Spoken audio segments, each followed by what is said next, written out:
Scary moments downtown after the Browns game. A traffic cop hit by an SUV that just took off. And that driver is still out there right now. Good evening, I'm Caitlin McCarthy. Michelle Nix joins us live from downtown tonight with why a large police presence was needed. It's a crime that shook the community. A 3-year-old boy shot and killed while he was just sitting in the car with his mom and baby brother. Police now charging a man and woman in this stunning murder. Angie Rodriguez with the breaking developments. A family shattered in devastating pain. Their daughter killed in a hit and run, left for dead in the street. She was about to be a bride, but her life now stolen. And as police try to piece together how all of it happened, her family is sharing their emotional story with RC, a New Yorker.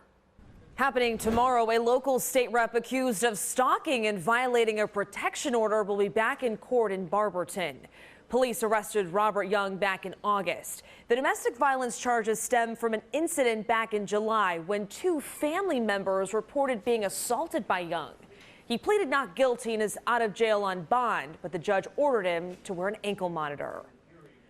Also tomorrow, the jury will hear opening statements and witnesses in the trial of a man accused of murder in Cuyahoga Falls. Prosecutors say De'Aaron Johnson shot Giovanni Stafford inside an apartment in May of last year. The U.S. Marshals Service Violent Fugitive Task Force tracked down and arrested Johnson 3 months later. A woman was also shot but survived. And the Guardians were in Detroit today for their last game of the year. They lost 5-2, but that was not really the news. The news is that it was the last day on the job for Terry Francona, ending an 11-year run that saw a trip to the World Series and 6 playoff appearances.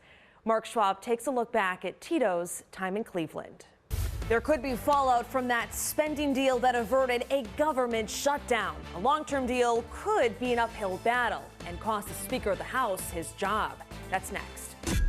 Breaking tonight, crisis averted. Congress passing a short-term spending bill to avert a catastrophic government shutdown. Good evening and thanks for joining us. I'm Caitlin McCarthy. The bill increases federal disaster assistance funding but does not include aid for Ukraine or border security, which likely would be taken up in a separate measure. CBS's news correspondent Michael George with this report. And more breaking developments now from the Browns on running back Nick Chubb. The team says the surgery to repair ligament damage in his knee was a success, but he's going to need a second operation in the next few months.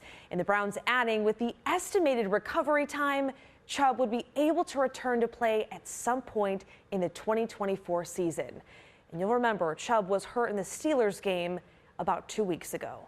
Now your 19 First Alert forecast, certified most accurate since 2004.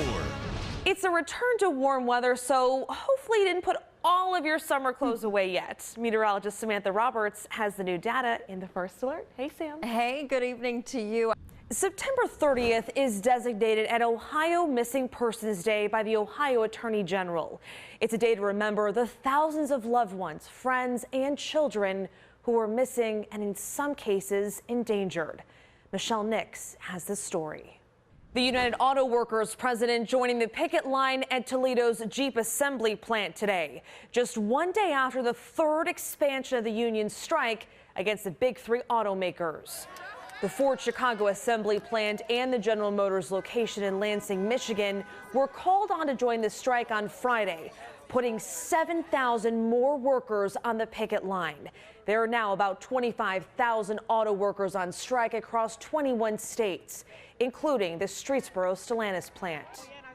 If they don't come to the pump for these members and for our workers, then we're going to keep amping the pressure up. And trust me, we're going to get there one way or the other. We don't, as I said, this isn't something we want, but it's something we have to do, and they forced us to do. This is on the companies.